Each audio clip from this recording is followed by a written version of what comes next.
बारे में मेथड्स क्या होते हैं,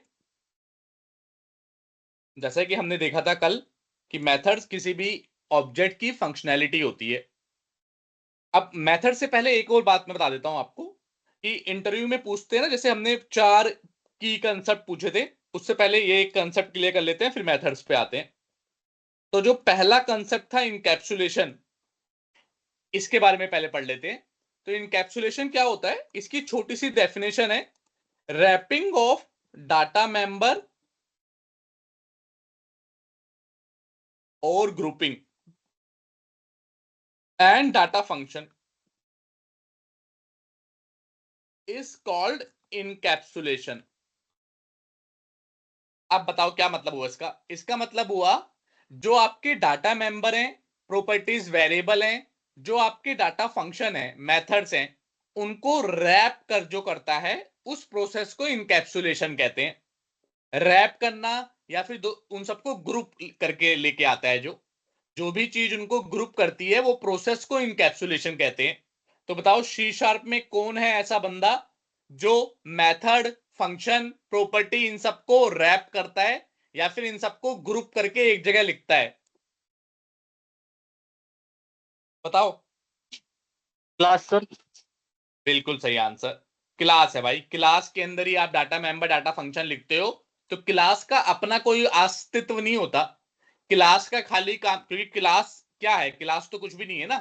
उसके अंदर की प्रॉपर्टी, उसके अंदर के मेथड, वो काम के हैं। क्लास तो खाली एक प्रोटोटाइप है, एक ढांचा है। तो क्लास का काम क्या है, रैप करने का, कि डाटा मेंबर और डाटा फंक्शन को रैप कर पाए, या फिर ये भी बोल सकते हैं ग्रुप कर पाए। अब एग्जाम्पल, इसे रियल टाइम एग्जाम्पल देखोगे तो जैसे आप दुकान पे जाते हो, कहते हो मुझे मेलोडी एक चॉकलेट दे दो, चॉकलेट वाली टॉफी दे दो, मेलोडी टॉफी। तो वो चाहे तो आपको टॉफी खाली भी दे सकता है बिना रैपर के, क्योंकि खाने वाली चीज तो टॉफी है, रैपर थोड़ी ना है, लेकिन देता रैपर में है।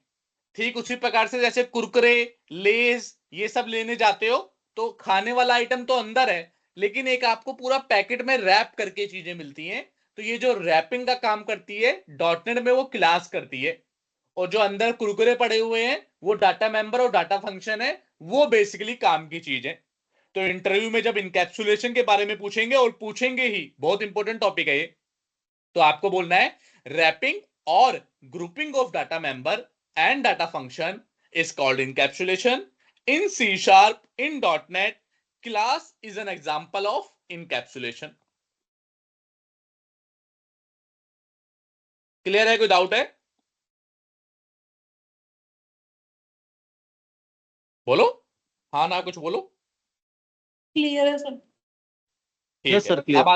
हाँ अब आ रहे हैं मेथड्स पे। तो मेथड्स का कल हमने एक बेसिक पढ़ा था, सिंटैक्स किया था मेथड का। सबसे पहले एक्सेस मॉडिफायर, और आपको याद रखना है कि जिसको मैं जो लिखूं उसको बार बार उसी तरह से बोलना है। जब काम भी करो तो बोल बोल के लिखा करो, क्योंकि कई बार इंटरव्यू में क्या है, मैं बच्चों के इंटरव्यू लेता हूं, उन्हें चीजें पता होती हैं कि पब्लिक क्या है, प्राइवेट क्या है, ये सब पता होता है। पर जब मैं उनसे पूछता हूं कि व्हाट इज एक्सेस मॉडिफायर, उन्हें समझ में ही नहीं आता कि क्या है ये, क्योंकि उन्हें चीजें पता है लेकिन उसका नाम क्या है वही नहीं पता होता। तो आपको जिसका नाम जो है उसको वही बोलना है, और बार बार कोशिश करनी है बोलने की। तो सिंटेक्स क्या होता है, पहले एक्सेस मॉडिफायर, फिर रिटर्न टाइप, फिर मेथड का नेम, जो कि आप कोडर या फिर डेवलपर डिफाइंड होता है। आप कुछ भी नाम दे सकते हो, इसे ऐसे लिख नहीं रहा, लेकिन ब्रैकेट में आप समझ जाओ, मेथड का नेम तो आपके हाथ में है।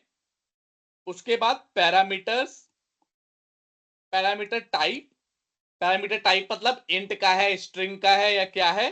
फिर पैरामीटर नेम, और फिर कर्ली ब्रैकेट ओपन क्लोज्ड, और यहां पे क्या आती है अंदर, मेथड बॉडी।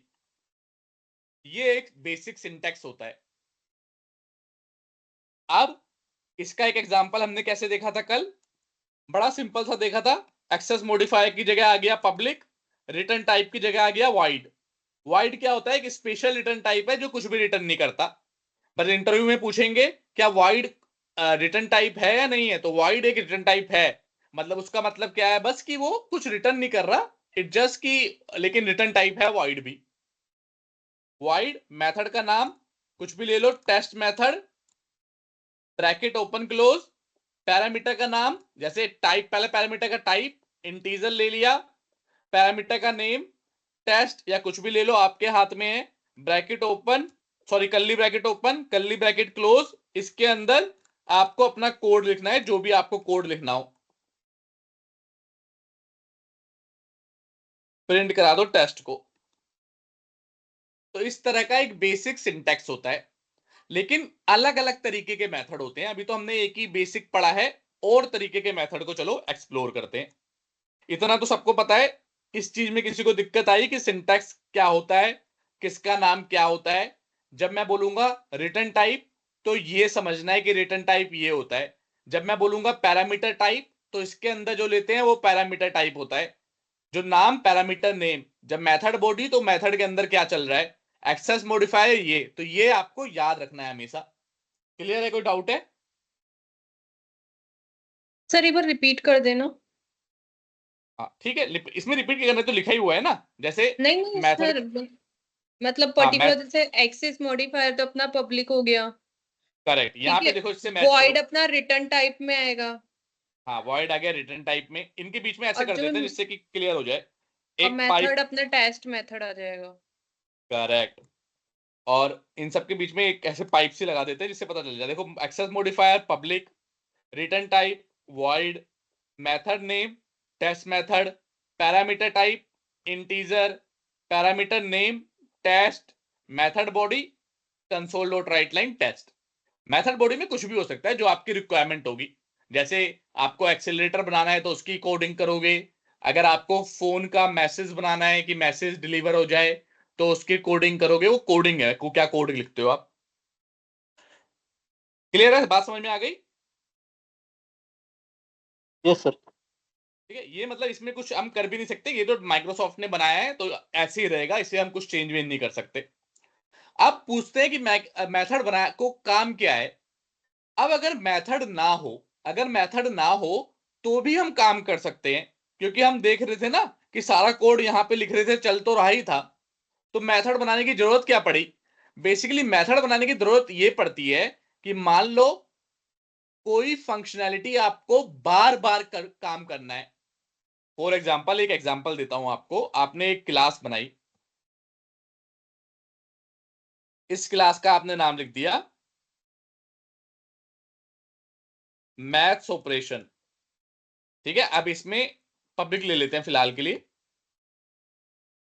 अब इसमें एक मेथड बनाया पब्लिक वॉइड सम, इसमें एक लिया पहला नंबर, दूसरा नंबर, और अंदर हमने क्या प्रिंट करा लिया, कंसोल डॉट राइट लाइन ए प्लस बी, जो भी सम है वो प्रिंट कर दो भाई।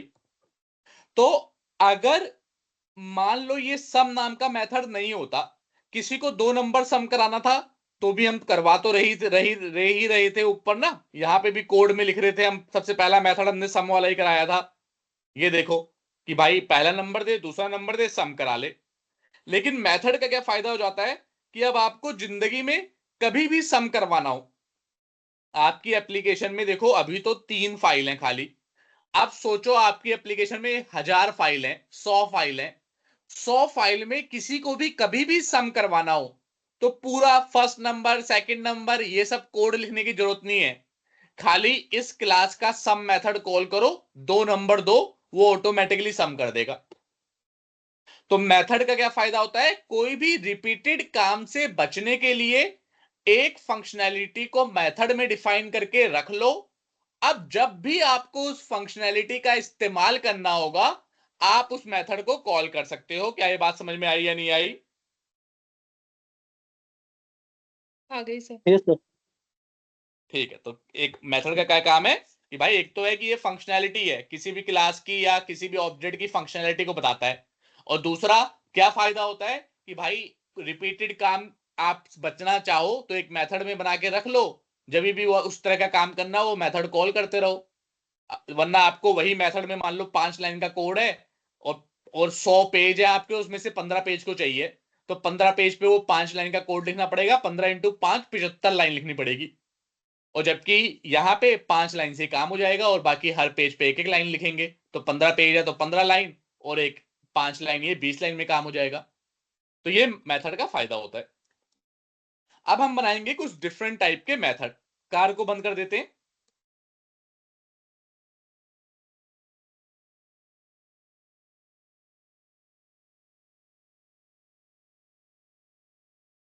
ठीक है, यहां पे ले लेते हैं आज के क्लास का नाम 15th ऑफ अगस्त 20। अच्छा, आज तो इंडिपेंडेंस डे भी है। Happy independence day to both of you. Same to sir. आपको भी सर, थैंक यू सर। हाँ जी, मैथ्स ऑपरेशन लिया हमने। एमओ नाम कुछ भी ले लो। अच्छा, वैसे सिंटैक्स हम जो नेमिंग कन्वेंशन यूज करते हैं, नेमिंग कन्वेंशन का मतलब है कि जनरल प्रोग्रामिंग लैंग्वेज में कैसे लिखते हैं। तो ऑब्जेक्ट को ओबीजे, फिर आगे आपको कुछ नाम देना है वो दे दो, इस तरह से लिखते हैं। ओबीजे एमओ डॉट सम, सम कराना था ना हमें। तो भाई हमने 10 दिया और 100 दिया, लास्ट में सेमीकोलन लगा दो, रन करो।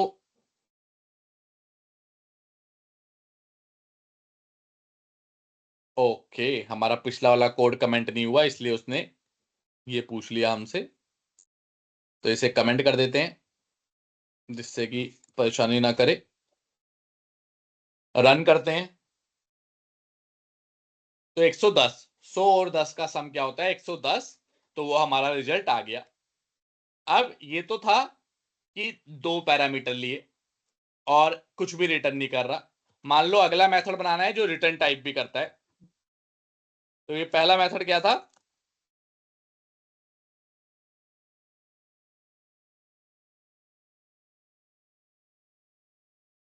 अब अगला मेथड क्या है, method with return type as well. तो मान लो अगला मेथड क्या बना रहे हैं, इंट रिटर्न करेगा और सबट्रैक्ट है इस मेथड का नाम। इसमें भी 2 नंबर लेगा और इस बार क्या करेगा, रिटर्न कर देगा। चाहो तो ऐसे कर लो, एक ही बात होती है वो, a माइनस बी और यहां पे रिटर्न रिजल्ट करो। स्पेलिंग गलत हो गई। देखो, चाहो तो ये 2 लाइन में लिख सकते हो, ऐसे रिटर्न कर लो। चाहो तो ये एक वेरिएबल में सेव कराने की जरूरत ही क्या है, सीधा रिटर्न लिखो a माइनस बी, ऐसे भी कर सकते हो, क्योंकि यहाँ पे इंटीजर रिटर्न करना है। अब वो इंटीजर कैसे हो, इसका जो रिजल्ट आएगा वो भी तो इंटीजर ही होगा। तो आप ऐसे भी रिटर्न कर सकते हो, चाहे तो 2 लाइन में कर लो, उससे कोई फर्क नहीं पड़ता। और जब रिटर्न टाइप का मेथड हो जाएगा, मैंने इंट लिया है, स्ट्रिंग भी हो सकता है, अभी एक स्ट्रिंग भी बना के देखेंगे। रिटर्न टाइप का हो जाएगा तो आपको पता ही है, यहां पे आपको सेव कराना पड़ेगा नंबर, अगर यूज करना है तो। नंबर दिया आपने 100 50, तो दोनों का सब्ट्रैक्ट होगा तो क्या आएगा रिजल्ट में, 50 आ जाएगा। तो कंसोल डॉट राइट लाइन आप यहां पे लिख सकते हो,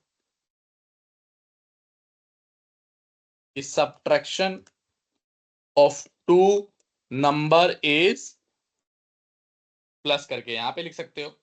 अब जब रन करेंगे भाई, तो पहले वाले में आ गया 110, दूसरे वाले में 50 आ गया। और डिबग करके हमने कल देख ही लिया था, आज दोबारा से अगर डिबग करना है तो एक बार और डिबग कर लेते हैं सब टेक्स्ट वाले को। F11 करेंगे तो ए और बी में जो भी आप नंबर पास करते हो उस, इसे बोलते हैं पैरामीटर टाइप, पैरामीटर नेम, और जो पास करेंगे वो है पैरामीटर वैल्यू। पैरामीटर वैल्यू, तो पैरामीटर वैल्यू क्या पास की 100 और दूसरे वाले में क्या पास की 50। तो रिजल्ट क्या आया, ए माइनस बी, ए माइनस बी जो भी होगा उसे रिटर्न कर देगा। रिटर्न कर दिया इसने रिजल्ट में 50 और हमने वो प्रिंट करा दिया। अभी तक सब समझ में आ रहा है, कोई दिक्कत या परेशानी तो नहीं है। नहीं नहीं सर। अब अगर 2 से ज्यादा नंबर से प्रिंट कराना है, मतलब 2 से ज्यादा नंबर का सम करवाना है, तो क्या करोगे। तो भाई 2 तरीके हैं, एक तो है कि 2 से ज्यादा नंबर का सम कराना है तो एरे ले लो। तो हम क्या लिखेंगे अब, method with array type. with parameter type as array। ठीक है, क्या करेगा ये? पब्लिक सम का तो इंटीजर ही होगा, क्योंकि रिटर्न चाहे एरे में 10 इंटीजर हो, रिटर्न तो एक ही करेगा ना, सम करेगा। तो यहां पे लिया सम एरे। अब क्या लेंगे? यहां पे पैरामीटर में एरे भी ले सकते हैं, कुछ भी नाम दे दो, एरे नंबर्स।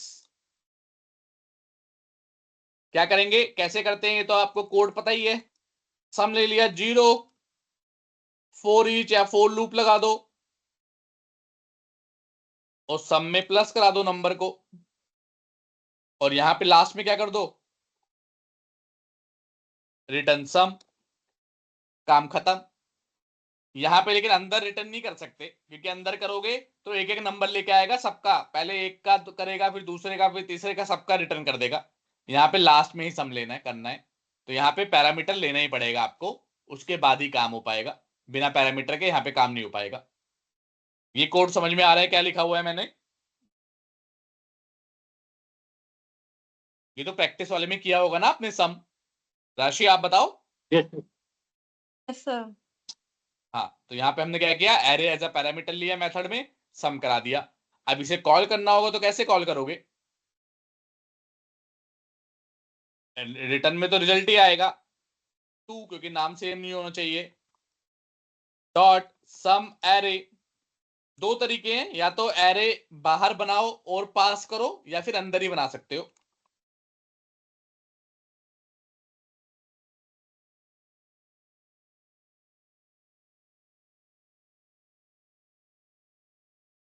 तो मैंने अंदर ही बना लिया एरे, बजाय कि मैं इसको एक बाहर बनाता फिर उसको पास करता। वो भी कर सकते हो, पर अंदर भी कर सकते हो, कि 2 लाइन लिखने की जगह 1 लाइन में कोड लिख दिया।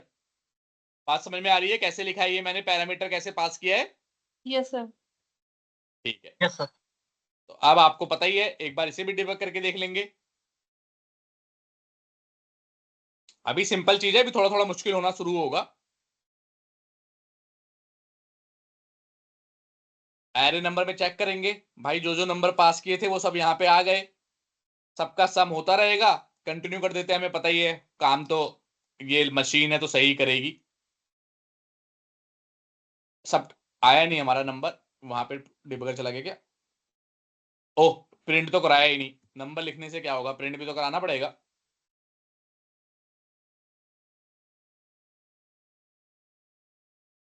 सम of the array is plus result 2, ये आ गया हमारा नंबर। अब रन करेंगे भाई, तो तीसरे वाले में हमारा एरे का रिजल्ट भी आ गया। 10 20 30 40 50 को सम करोगे तो यही आएगा। मशीन पे कभी डाउट करना नहीं चाहिए। अच्छा, अब ऐसे ही जैसे ये तो रिटर्न टाइप में भी कुछ भी हो सकता है, इंटीजर का एरे हो सकता है, स्ट्रिंग हो सकता है, बूल हो सकता है, कुछ भी हो सकता है। ये आपको प्रैक्टिस करनी है, क्योंकि ये मैं सर, एक एक करके। डाउट था मेरा। हाँ, पूछो पूछो। सर, अपन ने एक तो फर्स्ट पैरामीटर के साथ किया था, एक सेकंड वाले से, दोनों में क्या ही डिफरेंस है? मतलब एक अपन ने एक में नेम डाला और एक में वॉइड डाला है। बताओ किस कौन से वाले में पूछ रहे हो, इसमें से सर, कौन सा जैसे इसमें? अपन ने एक तो किया पब्लिक वॉइड सम वाला, ठीक है। ठीक है, और सेकंड किया अपन ने पब्लिक इंट सबट्रैक्ट वाला। सर, मेथड तो दोनों के सेम है, मतलब इसमें क्या डिफरेंस है? जनरली नाम इसको डिफरेंस है ना, किसी घर उसमें। ये तो घर, इसे एक घर समझो। एक क्लास एक घर है। घर में ये 2 अलग अलग बच्चे हैं, एक का नाम सम है, एक का नाम सबट्रैक्शन है। तो बच्चे तो इंसान तो दोनों ही है, लेकिन दोनों नहीं अलग अलग सर, काम कर रहे हैं ना। आपने एक में पब्लिक वॉइड लिया, जो मेथड अपन ने किया सबट्रैक्ट वाले, तो सबट्रैक्ट तो अपन इसमें भी तो कर सकता है ना, a-b फर्स्ट वाले को लेकर। करेक्ट, ये भी कर सकते हैं। जैसे यहाँ पे लिखा है कंसोल डॉट राइट लाइन, तो यहाँ पे भी कंसोल डॉट राइट लाइन हाँ लिख सर, सकता मैं हूँ, यही लेकिन कहना चाह रही हम थी। अलग अलग मेथड बनाना सीख रहे हैं ना अभी। हम सीख रहे हैं कि जैसे अभी तो आप लड़ाई, जैसे हम ना बेसिकली एक बाद में पूरा प्रोजेक्ट बनाओगे आप, तो अभी तो हम सिर्फ सीख रहे हैं कि जैसे एक लड़ाई में इंसान जाता है तो पहले चक्कू चलाना सीखता है, बंदूक चलाना सीखता है, मशीन चलाना सीखता है, उसके बाद एक पूरी लड़ाई लड़ता है, उसके बाद पूरा फौजी तैयार होता है। तो अभी हम सीख रहे हैं कि भाई ऐसे भी कर सकते हैं, कभी रिक्वायरमेंट आई, कभी आई कि भाई कुछ रिटर्न कराना है, तो ऐसे भी कर सकते हैं। तो इसमें कोई वो नहीं है कि दोनों में डिफरेंस होना जरूरी है। हम अभी अलग अलग चीजें सीख रहे हैं। जैसे वही बात होगी ना कि आप कहोगे यार चक्कू से भी मार सकते हो तो गोली से क्यों मारे। हम तो सीख रहे हैं, वो बाद में रिक्वायरमेंट जब आएगी कि भाई गोली से मारना है या चक्कू से मारना है, कि भाई इंटीजर रिटर्न करवाना है या यहीं पे काम कर देना है, वहां पे हम उस तरह का मेथड लेंगे। बात समझ में आ रही है नहीं आ रही? आ रही सर। हाँ जी। पर अगर आपको रियल लाइफ में समझना है कि कहाँ पे वाइड वाले मेथड क्या होते हैं, तो आप ऐसा समझो कि रियल लाइफ में देखो कैसे वो फंक्शनैलिटी होगी। कि जैसे पहले ये वाला देखते हैं, नीचे वाला, ये तो सिंपल है नीचे वाला। कि जैसे आप किराने की दुकान पे गए, आपने पैसे दिए और उसने कुछ रिटर्न किया, दाल या चावल रिटर्न किया, तो जो पैसे हैं वो पैरामीटर हो गया। कि आप किराने की दुकान पे गए, कहे ले भाई पैसे ले, मुझे दाल दे 1 किलो, तो जो पैसे हैं वो पैरामीटर है और रिटर्न टाइप क्या है, दाल है। बात समझ रहे हो? एक ये जनरल लाइफ में कैसे मेथड हो रहा है, एक फंक्शनैलिटी तो कर रहे हो आप। अगर आप दुकान पे जाके सामान लेके आते हो तो एक फंक्शनैलिटी हुई ना, वो आपने उसे पैसे दिए, उसने रिटर्न कर दिया दाल, तो वो तो रिटर्न टाइप वाला मेथड हो गया। अब ऐसा बताओ कि जहां पे कोई बंदा आपको रिटर्न नहीं कर रहा, सिर्फ काम कर दे रहा है। जैसे आपने बोला अपने छोटे भाई से कि जाके बिस्तर सही सेट कर दे, तो वो क्या करेगा? आपने, हो सकता है उसे, या फिर चलो ये छोटे भाई का हटाओ, आपने बोला कि घर बनवाना है, हमें एक रूम बनवाना है, तो मिस्त्री आया, मिस्त्री को आपने पैसे दिए, उसने घर बना दिया, पर घर बना के उसने आपके हाथ में तो नहीं दे दिया ना कि लो मेरा घर बना के अपने हाथ में लेके ले जाओ। तो ऐसे वाले काम क्या है, वाइड है, कि उसने अंदर ही फंक्शनैलिटी पूरी कर दी है, काम अपना कर दिया है, बस कुछ रिटर्न नहीं किया। तो ऐसे काम क्या हो गए, वाइड वाले मेथड। बात रिलेट कर पा रहे हो? Yes sir. ठीक है। और कोई कोई होगा जिसमें ये भी नहीं लेंगे, पैरामीटर भी नहीं लेंगे, तो ये जैसे अपने भाई वाली कहानी यही है कि वो वाइड मेथड होगा विदाउट पैरामीटर। कि अपने छोटे भाई को बोला जाके बिस्तर सेट कर दे, तो उसने फंक्शनैलिटी तो की, बिस्तर तो किया, बट ना उसको आप कोई पैरामीटर दोगे ना वो कुछ आपको रिटर्न करेगा, खाली फंक्शनैलिटी हो जाएगी। तो ऐसे मेथड भी बना सकते हो जिसमें कोई पैरामीटर ना हो। क्लियर? Yes sir. चलो, अब आपको क्या करना है, प्रैक्टिस करनी है अलग अलग मेथड बना के। जैसे एक बार आपको रिटर्न टाइप लेना है, होमवर्क में लिख दे रहा हूं, अभी क्लास खत्म नहीं हुई और पढ़ाऊंगा, लेकिन होमवर्क में ये लिख दे रहा हूं। रिटर्न टाइप एरे लेना है आपको। ठीक है, एक काम ये करना है। दूसरा काम क्या करना है, पैरामीटर टाइप लेना है एक्शन, स्ट्रिंग, स्ट्रिंग जिसका नाम होगा एक्शन, स्ट्रिंग एक्शन। अब अगर यूजर बोले एक्शन देगा, action can be sum, subtract, multiply, divide, कुछ भी यूजर बोल सकता है एक्शन में। और एक्शन के साथ साथ फर्स्ट पैरामीटर एक्शन हो गया, दूसरा पैरामीटर क्या होगा, 2 नंबर्स, इंट ए इंट बी। अब रिजल्ट में आपको क्या रिटर्न करना है, बेस्ड ऑन एक्शन। सिंपल है, आपने कर रखा है ऑलरेडी ये काम, इफ एल्स से हो जाएगा, बट इसे मेथड में करना है। कर लो, क्या कोई दिक्कत परेशानी है? नहीं सर। कर लोगे कर लेंगे। राइट? ओके। चलो, अब आता है मेथड में ही एक की कंसेप्ट। अच्छा, उससे पहले एक और बता देता हूं। अब देखो, जैसे ये आ गया कि आपने भाई 2 नंबर का सम कराना था, तो 2 इंटीजर दे दिए। 3 नंबर का सम कराना है तो आपको एक अलग मेथड बनाना पड़ेगा, 3 इंटीजर दो, या फिर एरे पास करना पड़ेगा। अब एरे में भी यार 3 का एरे पास करूं, 4 का करूं, 5 का करूं, कैसे करूं? तो क्या कोई ऐसा तरीका है कि बेसिकली एक सुपरमैन मेथड हो, कि भाई वो कुछ भी यहां पे बनाओ मुझे मतलब नहीं है, उसमें अगर मैं 150 दे दूं तो उसका सम हो जाए, 40 लिख दूं तो उसका भी हो जाए, ये लिख दूं तो उसका भी हो जाए, ये लिख दूं तो उसका भी, जो जितना मैं पास करता रहूं ऑटोमेटिकली वो सम करता रहे, उसके पास कोई ये रिस्ट्रिक्शन ना हो कि नहीं भाई 2 ही कर या 3 ही कर या 4 ही कर। तो क्या कोई ऐसा तरीका बनाया है डॉटनेट ने? तो एक बनाया है, इंटरव्यू क्वेश्चन भी है ये। इसे बोलते हैं परम एरे, मतलब एरे है लेकिन एरे नहीं लेगा वो। जैसे एरे बनाते हैं तो यहाँ पे आपको एरे पास करना पड़ा था ना, ये देखो इतना मुश्किल तरीके से सारे एरे में वैल्यू डालो फिर पास करो। तो ये कह रहा है यार एक ऐसा भी तरीका है ना कि आपको ये एरे पैरे बनाने की जरूरत नहीं है, सम परम एरे लिख लेते हैं नाम इसका। इसमें क्या होता है, ये एरे ही है, परम नाम से एरे है ये। जैसे ही आप बना लोगे काम यही वाला करेगा, पूरा एरे वाला ही। लेकिन इसका देखो फायदा देखना। अच्छा यहाँ पे ना इंट ले लेते हैं। पर आप देखो ये क्योंकि हमने परम कीवर्ड लगा दिया तो अब इसका फायदा ये है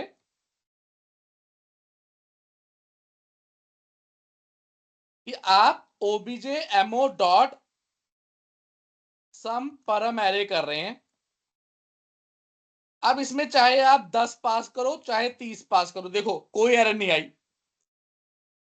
बिल्ड करोगे 2 पैरामीटर से तो कोई एरर नहीं आई, मन करे 3 कर दो, मन करे 4 कर दो, मन करे 7 कर दो, मन करे 8 कर दो, मन करे जितने भी पैरामीटर पास कर दो, कोई भी एरर नहीं देगा और लास्ट में सम करके भी रिटर्न कर देगा। तो परम कीवर्ड का तब इस्तेमाल करना है जब आपको चाहते हो जितने भी पैरामीटर में वैल्यू पास कर रही है वो सब ऑटोमेटिकली एक एरे बन जाए और इस एरे में सेव हो जाए। क्या बात समझ में आई या नहीं आई? अरे सर। ठीक है, तो अब लेकिन इसमें क्वेश्चन क्या पूछते हैं कि मान लो आप कह रहे हो यार इतने सारे नंबर दे रहे हैं ये एरे बन जाएगा। अब मान लो यहां पे किसी ने एक और दे दिया इंट ए, अब देखो एरर दे दी ना इसने। क्यों? क्योंकि कह रहा है भाई अब तू कह रहा है कि तेरा इंट का परम है तो मैं तो सबको एरे बना दूंगा ना, मुझे क्या पता कि इसके बाद कोई एक इंटीजर भी पास करेगा, क्योंकि तू इंटीजर भी तो ऐसे ही पास करेगा। अब मुझे क्या पता कि भाई ये 24 को लास्ट वाले में पास करना है, मैं तो क्या करूंगा परम आ गया तो सबको एरे बना दूंगा। तो ऐसी सिचुएशन में परम एरे के साथ आप कभी भी सेकंड पैरामीटर नहीं ले सकते। अगर आपको कोई पैरामीटर लेना ही है, देखो कोई सा भी टाइप का सेकंड पैरामीटर आप नहीं ले सकते। अगर आपको पैरामीटर लेना ही है तो आगे लेना पड़ेगा। ये देखो अब एरर नहीं आएगी। तो जब आगे लोगे तो ये पहले नंबर को ए में पास करेगा। डिबगर लगा के दिखाता हूं।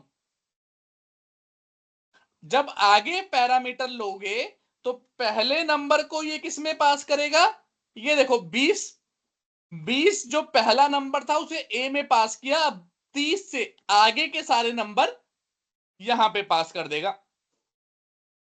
तो परम कीवर्ड के साथ एक रिस्ट्रिक्शन है कि इसको आप कभी बीच में या फिर आगे इस्तेमाल नहीं कर सकते।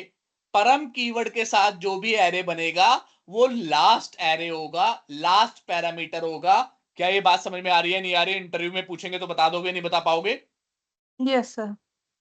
और ये जो मैं इंटरव्यू बोलता हूं आपको नोट्स बनाने हैं अपने, बाद में मैं चेक करूंगा कि उसमें आप इंटरव्यू नोट्स बनाने हैं, सारे इंटरव्यू क्वेश्चन लिख लोगे जिससे लास्ट में जब इंटरव्यू देने बैठो तो आपको सारा एकदम से रटना ना पड़े, वही क्वेश्चन रट लो तो आपके लिए इजी हो। ठीक है, करोगे? सर ये पैरा समझा नहीं मैं। ये बात ये नहीं समझे? नहीं ना सर। ठीक है कोई बात नहीं। तो परम कीवर्ड क्या होता है कि आपको अगर एरे की तरह वैल्यू पास नहीं करनी, आपको एक जेनरिक मेथड बनाना है और कहना है कि इसमें जितने भी वैल्यू पास करें वो ऑटोमेटिकली, देखो ये तो एज अ पैरामीटर ही तो पास हो रहे हैं। एक पैरामीटर कोमा लगा लगा के पैरामीटर पास होते हैं ना, 2 yes parameter, sir. 3 parameter, 4, 5।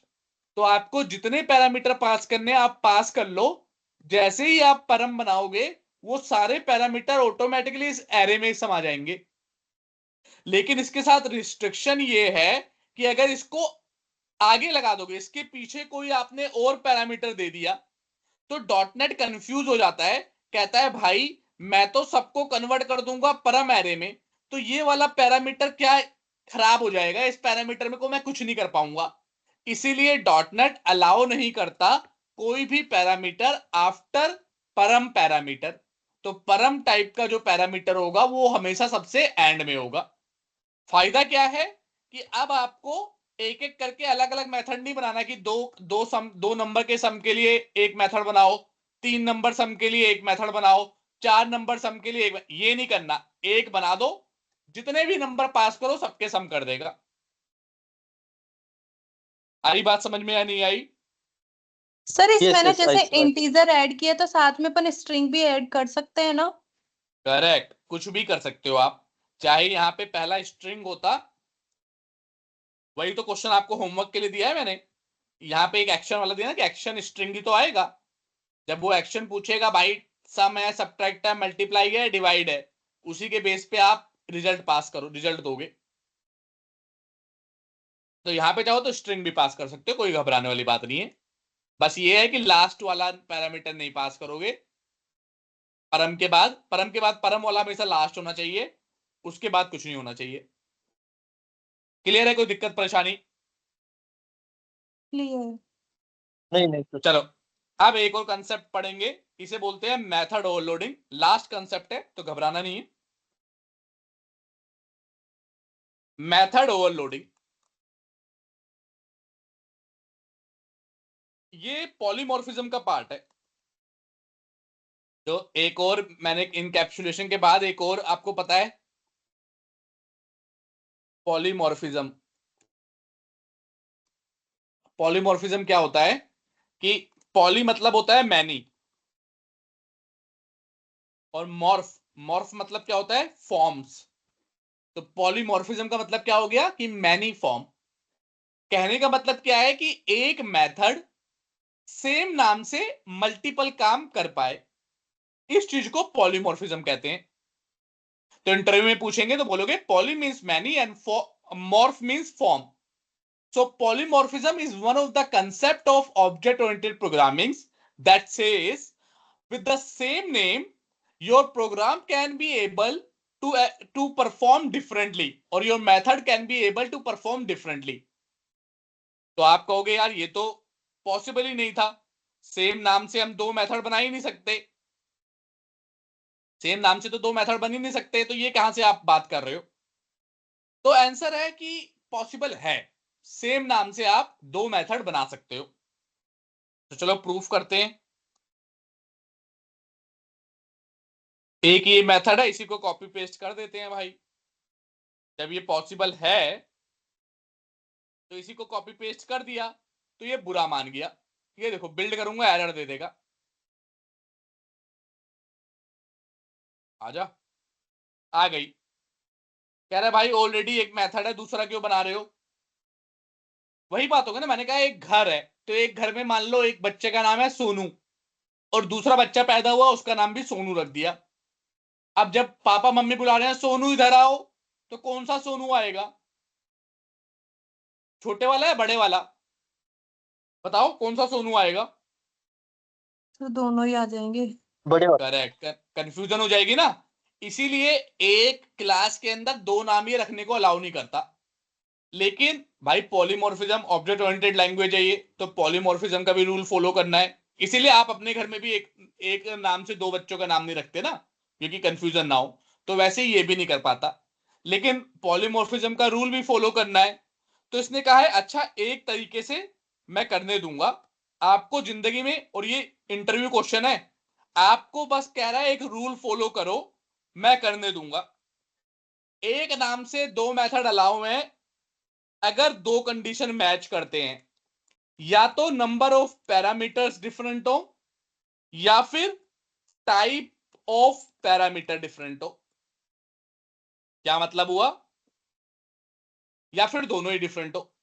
Number of parameter different मतलब इसमें नंबर ऑफ पैरामीटर कितने हैं, कितने पैरामीटर पास कर रखे हैं हमने?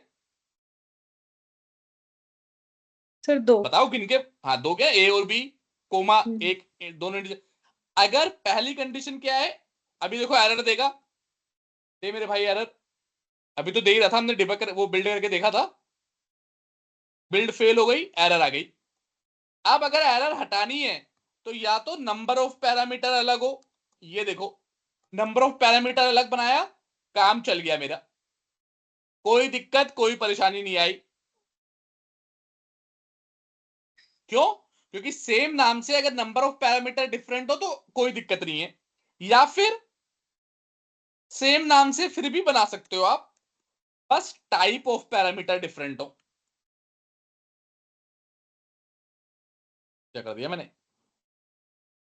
देखो ये भी एरर देगा भाई, सेम है तो या तो नंबर ऑफ पैरामीटर डिफरेंट कर लो या फिर टाइप ऑफ पैरामीटर डिफरेंट कर लो। एक ही डिफरेंट कर दिया तो भी काम चल जाएगा, पर दोनों कर लेते हैं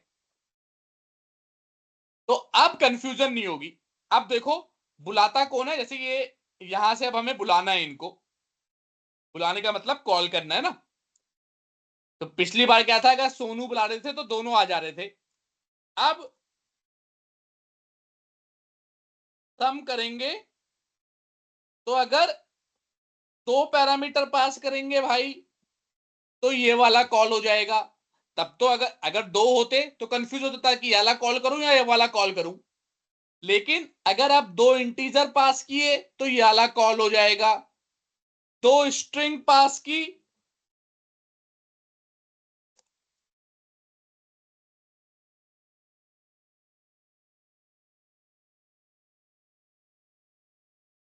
तो भाई स्ट्रिंग वाला हो जाएगा, और अगर तीन इंटीजर पास कर दिए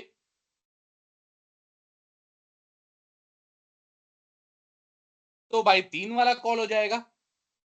तो अब वो कंफ्यूजन नहीं रही कि कॉल करने पे, यही तो दिक्कत थी पॉलीमॉर्फिज्म की, कि भाई कॉल करेगा, अगर सम नाम का दो मेथड में बना देता सेम पैरामीटर के साथ, तो जब मैं दो पैरामीटर पास करता तो किसको कॉल करता, पहले वाले को या दूसरे वाले को? क्या प्रॉब्लम समझ पा रहे हो या नहीं समझ पा रहे?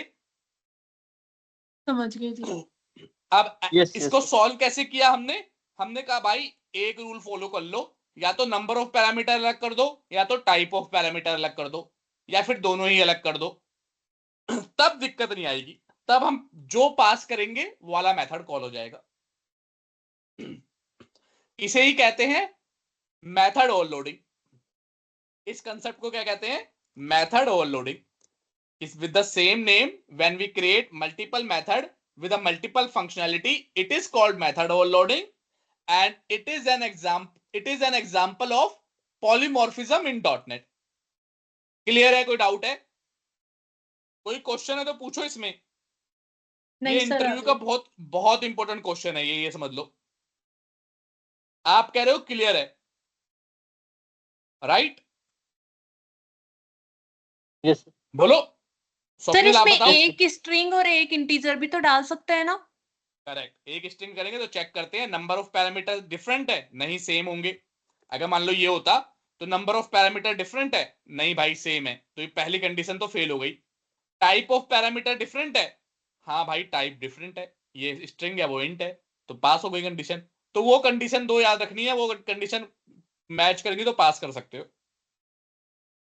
कोई और सवाल? और सर जैसे इंटीजर ए और इंटीजर बी डाल के साथ में एक स्ट्रिंग डाल दी तो भी ठीक है ना? तो भी ठीक है, तो भी नंबर ऑफ पैरामीटर अलग हो जाएंगे, तीन हो जाएंगे, पुराने वाले में दो हैं। क्लियर है? Yes sir. यस चलो अब इंटरव्यू का क्वेश्चन, इसके ऊपर सेम यही क्वेश्चन पूछते हैं इंटरव्यू में जो मैं लिख के दे रहा हूं।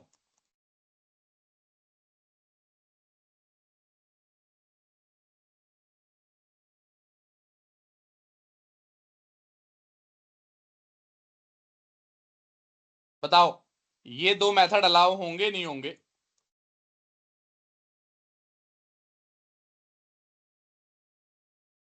ये एक है पब्लिक इंट एबीसी, ये है पब्लिक स्ट्रिंग एबीसी। इंटरव्यूअर यही लिख देगा और आपसे पूछेगा क्या ये मेथड अलाउ होंगे, एरर आएगी, या पॉलीमॉर्फिज्म को फॉलो करते हैं? सर अलाउ होंगे। ठीक नहीं, है, पॉलीमॉर्फिज्म अलग अलग होंगे। राशि और स्वप्निल दोनों ने कहा अलाउ होंगे। अलाउ होंगे। बहुत सही। चलो अब ये यही कंडीशन, क्योंकि दो ही कंडीशन है ना, चेक करते हैं कि भाई अलाउ हो रहे हैं नहीं हो रहे। चेक करते हैं दोनों में नंबर ऑफ पैरामीटर सेम है या नहीं है। नंबर ऑफ पैरामीटर सेम नहीं होने चाहिए। इसमें नंबर ऑफ पैरामीटर कितने हैं सर बोलो? 3। वाह, इसमें नंबर ऑफ पैरामीटर 3 कहां से आ गए? जीरो पैरा एक भी टू वैल्यू नहीं है पास की ना। वैल्यू, हाँ। पैरामीटर क्या होता है? इसमें नंबर ऑफ पैरामीटर कितने हैं? दो है ना, जो अंदर अंदर जो देते हैं इसी तो पैरामीटर कहते हैं। यस तो सर। यहाँ पे कितने हाँ, पैरामीटर पास कर रखे हैं? 0। जीरो। इसमें कितने पास कर रखे हैं? 0। 0। जीरो। तो हमारी वाली कंडीशन मैच की। नंबर ऑफ पैरामीटर डिफरेंट होने चाहिए। डिफरेंट है या सेम है? जीरो और जीरो डिफरेंट होता है या सेम होता सेम है? है सर, सेम। ये सेम है, फेल हो सेम है। गई, ये कंडीशन फेल हो गई। याली चेक करते हैं टाइप ऑफ पैरामीटर। इसमें पैरामीटर का टाइप क्या है? जब है ही नहीं इंटीजर। पैरामीटर तो टाइप इंट। क्या होगा? इंट। जब पैरामीटर का है ही नहीं तो टाइप क्या होगा? कुछ भी नहीं है। इसमें भी क्या है? कुछ नल भी नहीं नल। है। हाँ, दोनों में कुछ भी नहीं है, नल वल कुछ नहीं, कुछ भी है ही नहीं। कोई बच्चा पैदा ही नहीं हुआ। मैं कह रहा हूँ बच्चा लड़का है लड़की है, तुम क्या बोलोगे? नहीं नल है, नल है। अरे भाई हुई नहीं है बच्चा तो मैं नाम का क्या बताऊं, लड़का है लड़की है। तो ये भी फेल हो गया। ना तो टाइप ऑफ पैरामीटर डिफरेंट है, ना तो नंबर ऑफ पैरामीटर डिफरेंट है। अब दोनों ही फेल हो रहे हैं तो ये चलेगा या नहीं चलेगा? सर नहीं चलेगा। नहीं हाँ, चलेगा ना। तो यही बच्चे, ज्यादातर बच्चे इसे देख के, ये क्या है रिटर्न टाइप है, इसे देख के 90% बच्चे बोल देते हैं कि हाँ ये तो अलाउ करेगा क्योंकि इसका रिटर्न टाइप अलग है, इसका रिटर्न टाइप अलग है। बट भाई अच्छा सर, रिटर्न जो टाइप का ब्रैकेट में लिखा हुआ होता है हमें उसको देखना है। वो, हाँ पैरामीटर को देखना है और उसको हाँ। पैरामीटर बोलते हैं, तो आपको नाम से याद रखना है। पैरामीटर को देखना है। रिटर्न टाइप का कोई लेना देना नहीं होता इसमें, क्या बोलते हैं, पॉलीमॉर्फिज्म में या फिर मेथड ओवरलोडिंग में। तो ये 90% एक दो, मतलब मैं अभी तक 250-300 बच्चे पढ़ाए हैं मैंने, पर उनमें से सिर्फ 4-5 बच्चे सही बता पाए हैं। तो कोई बात नहीं, आप लोग घबराओ मत, आप अभी 245 बच्चों में से हो। बट ये इसके बाद लेकिन जब दोबारा कभी इंटरव्यू में पूछा गया उन 250 बच्चों में से, तो किसी ने गलत नहीं बताया। तो उम्मीद करता हूं कि भूलोगे नहीं, गलत नहीं बताओगे। ठीक है, समझ गए? रिटर्न टाइप से यस कोई लेना सर। देना नहीं है, पैरामीटर से लेना देना है। और ये कंडीशन याद रखनी है, अगर नंबर ऑफ पैरामीटर डिफरेंट हुए या फिर टाइप ऑफ पैरामीटर डिफरेंट हुए तभी मेथड ओवरलोडिंग अलाउ है, अदरवाइज अलाउ नहीं है। क्लियर है? कोई डाउट? नो क्लियर सर, है नो। सर। बस मेथड में इतना ही है। आपको अब प्रैक्टिस करनी है दबा के, खूब सारी क्लासेस बनानी है। फोन की क्लास बनानी है, फोन में एक मेथड बनेगा मैसेज का, एक कॉल का, एक कैमरे का, अलग अलग मेथड। मैथ्स का ये पूरा बनाना है, सम सब्ट्रैक्ट मल्टीप्लाई डिवाइड पूरा करना है। ऐसी अलग अलग क्लास बनानी है आपको। किसी भी ऑब्जेक्ट को पकड़ लेना, उसकी क्लास बनाओ, मेथड बनाओ। किसी में रिटर्न टाइप ले लो इंटीजर, किसी में स्ट्रिंग, किसी में बूलियन, किसी में डेट टाइम, किसी में पैरामीटर अलग ले लो। कहीं फंसो, जैसे डेट टाइम वगैरह हो सकता है तुम्हें ना बनाना है, फंसो तो पहले चैट जीपीटी से पूछो कैसे बनेगा। और ये हैंड्स ऑन प्रैक्टिस करना जरूरी है। नहीं बता पा रहा, चैट जीपीटी से भी समझ में नहीं आ रहा, तो मुझे ऑन द स्पॉट मैसेज डाल दो कि ये समझ नहीं आ रहा, मैं रिप्लाई कर दूंगा। कर पाओगे या नहीं कर पाओगे? कर लेंगे सर। चलो करेंगे फिर सर। हाँ मिलते हैं नेक्स्ट क्लास में। तब तक के लिए बाय बाय। बाय।